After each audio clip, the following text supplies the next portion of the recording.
2 weeks ago, President Trump was being interviewed on a morning show on Fox, and he said something very surprising. He said, "I've been thinking about heaven. I want to get to heaven. And I think if I can stop the war between Russia and Ukraine, which is killing about 7,000 people a month, I think that would help me get to heaven." And then he said, "People are telling me I'm not doing so good on that path." And then he said, "I think I'm at the bottom of the totem pole." So in his own interesting language, he was trying to say, I don't think I've been going on the right path very well. And now I want to do something about it. Okay, this caused shockwaves everywhere. I mean, first of all, I like the fact that our president is thinking about getting to heaven. That makes me happy. I wish everybody was thinking about getting to heaven, because we might be living lives a little bit better in terms of goodness, virtue, and truth.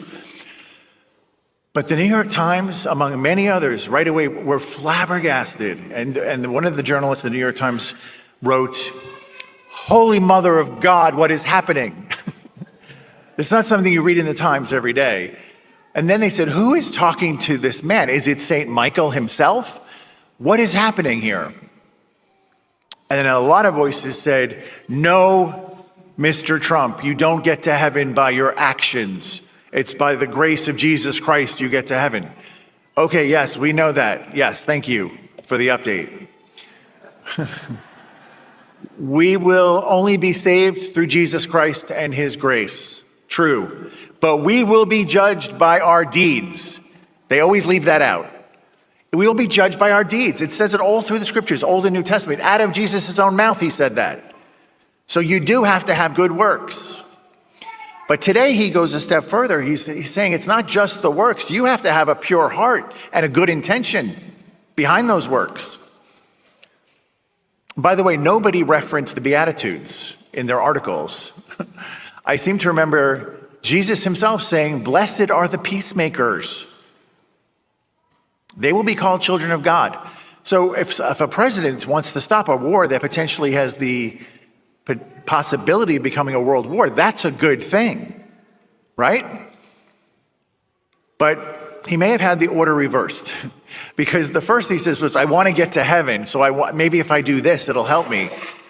A better thing would have been, "I want to stop the war because it's killing people and it's causing problems around the world, and therefore this is a good thing to do." But he's on the right path, okay? I'm happy he's thinking that way. This gospel passage today goes to the heart of our motivations in life. Because of our fallen, sinful nature and our concupiscence, which is our love of sin, our wanting to do the things we shouldn't, we can do things for selfish reasons. It's easy to fall into that, where we're going to do something, even if it looks good, it's being done for a selfish reason. We want payment for our labors and acknowledgement for our good acts. We want to get ahead in life and try to elevate ourselves over others. If you were paying attention, it talks about going to I think it was a wedding. And if you sit in the place of honor, there's a risk somebody could come by that is actually the host and say, "You don't belong there, get to the back table." That would be embarrassing. So he's saying, sit in the least favored place, and there could be a chance somebody would elevate you up to that head table. This happened to me just recently. I was at a mass in St. Louis. Cardinal Dolan was the celebrant. There was about, 10 priests or so. And we're processing in, and there's all these chairs in these little rows. And I wound up sitting towards the back. I mean, I don't care. I'm just make sure I have a seat. And the front row got left open. So this MC came up and he grabbed me and says, "Go up here, sit up here." Now that's not because I'm special. It's because EWTN was airing it live and it looked bad to have an empty row at the front of the thing. So they needed a seat filler. So that was why that happened. But today when we look at this, it's very important that we're examining our motivations. Because it's not enough to just do a good act, it has to be done for the right reason. And the main two reasons are to give glory to God and out of love for our neighbor. Those two things. If those two things are your driver in life, you'll always be on the right path. And that would be a very good thing. But it's not easy to do. because it's so easy for the self, the ego, to want what it wants. And when we give in and appease it, sometimes we do things we shouldn't do, or we do something for the wrong reason. But the saints knew this, and they strive their whole life to not only do the good thing, but to do it for the right reason. So let's look, for example, at our patroness, St. Catherine, for example. Just 4 areas where she did things out of love for God and her church. First of all, this woman lived during the time of the Black Plague, the true plague, the Black Death that took 30 million people in Europe alone. So if you caught it, you were likely going to die. And at that time, if somebody became infected, there were families pushing those people out of their homes, saying, you can't live here anymore because you have it, and we don't want to get it. And they'd push them out into the street. Catherine decided, I'm going to minister to those sick people, the ones who've been pushed out. And she would go and she would bathe their bodies and cover their sores and their wounds. And then she would minister to them spiritually. She'd pray with them and tell them God's still with them and not to despair. Most of them died. So she would stay with them until death, until they had passed, so they weren't dying alone. She could have contracted it very easily. It was a completely selfless act of love. Also during her time, the clergy were kind of off the rails. And many of the priests were living for themselves, and they were not living the life of a priest. And she would correct them. And she was constantly telling the clergy, you have to go back to your first love, to Jesus and the altar. You belong at the altar and the confessional, not all this carousing and all the things you're doing. Please, fathers, go back and do what you must do. What else did she do? Well, there was also a time when we had more than one pope. There was several popes. One of the real pope was in France, in Avignon. And she knew the pope had to get back to Rome and do what he had to do. And so she wrote to the pope. She wrote him and she said, Holy Father, you have been chosen by God to lead this church, and you must go back to Rome and pick up that mantle and do what must be done for the sake of the church. And then she didn't stop there. She went a little bit further. She said, be a man. Go back to Rome. Can you imagine telling the Holy Father that? Could have been excommunicated. Guess what? He went back to Rome. He did what he had to do. She was fearless when she was working for the Lord. One more class of people were the prisoners on death row that were going to be executed. These are criminals. These are bad guys. She would go to the prisons and she would pray with them and she would prepare them for death. And she would remind them, God still loves you. There's still hope for you to get to heaven. Just repent in your heart. Ask for forgiveness. I can get you a priest if you need to go to confession. And we can get you ready to prepare you for meeting God. So just in these 4 ways, we can see how she did everything for love of God and love of her neighbor. Everything. There was no reward in any of these actions for her, not in this life. She was storing up treasure in heaven. She knew the value of loving God and loving her neighbor, and to put her life into those moments and situations that would do just those 2 things. And we're being called to do it today.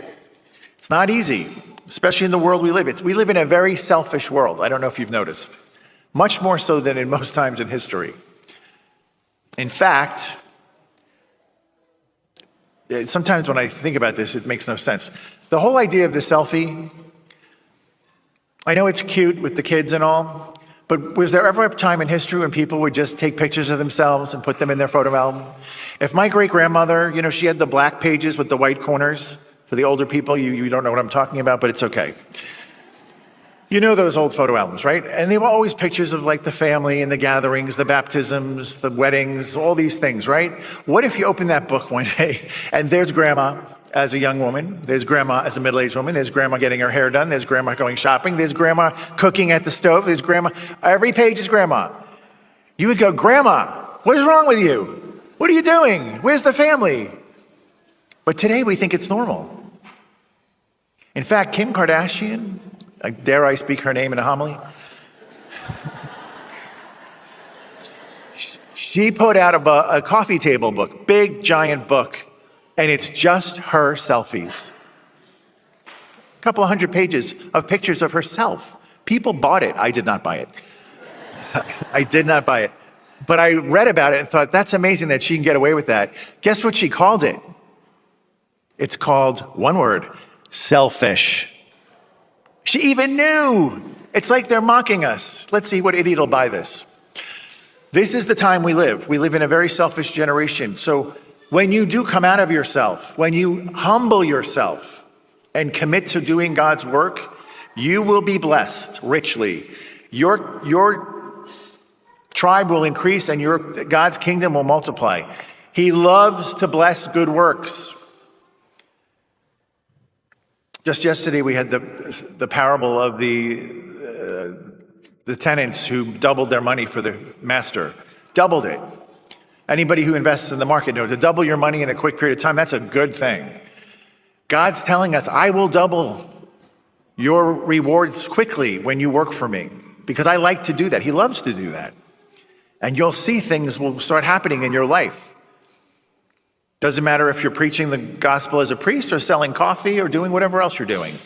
You'll suddenly see if you're working for God, things are going to start connecting and coming together. It's amazing. It's a wonderful thing. So ask yourself, what are my concerns? Who am I most concerned about? Is it me or is it God? Is it me or is it other people?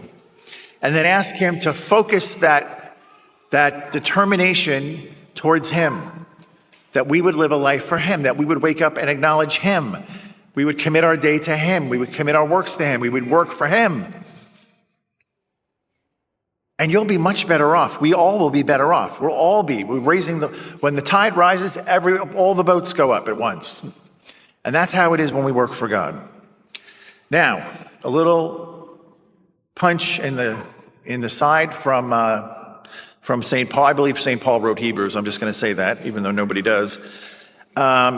Today, when we read that letter, that epistle, he's describing the difference between the old covenant and the new covenant. He does it for a reason. He's talking to the first century Christians. He goes, remember the old covenant? Remember when they went to the mountain to hear God speak? What would happen? The terrible thunderstorm would come and the lightning and the peals of thunder and the terror. The people were terrified. They would run to their tents and say, we don't want to go to the mountain today. You go to the mountain, Moses, and then tell us what God has to say. It's too frightening. That was the old. The New Testament covenant comes through Jesus Christ, where he's reconciled us with the Father, and now there is no need to fear. We're coming here to meet God right here at this altar. He will be here. And not only is he giving himself to us in his word, he's going to give us his very body, blood, soul, and divinity in the Eucharist to build us up, to transform us into him, which is so pleasing and acceptable to our Father. There is no more need to tremble in fear. We should still come with great awe and reverence, but not the fear, because he has done it all. He's accomplished that work that restored us to his Father. A glorious new covenant.